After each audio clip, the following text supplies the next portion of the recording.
যে ব্যক্তি সকাল বেলা 3 বার তেলাওয়াত করবে আউযু বিল্লাহিস সামিউল আলিম মিনাশ শাইতানির রাজিম, এরপরে সূরা হাশরের শেষ 3টি আয়াত তেলাওয়াত করবে, রব্বুল আলামিন ওই ব্যক্তির জন্য 70,000 ফেরেশতা নিয়োগ দিবেন যারা সারা দিন ওই লোকের জন্য মাগফিরাতের দোয়া করবে।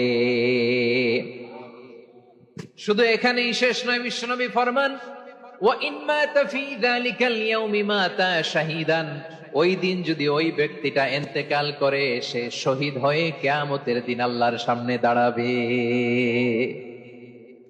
সকালবেলা যদি পড়েন 3 বার আউযু বিল্লাহিস সামিউল আলিম মিনাশ শাইতানির রাজিম 3 বার পড়ে সূরা হাশরের শেষ 3 আয়াত যদি তেলাওয়াত করেন, তাহলে আপনার জন্য আল্লাহ তাআলা 70,000 ফেরেশতা নিয়োগ করবে।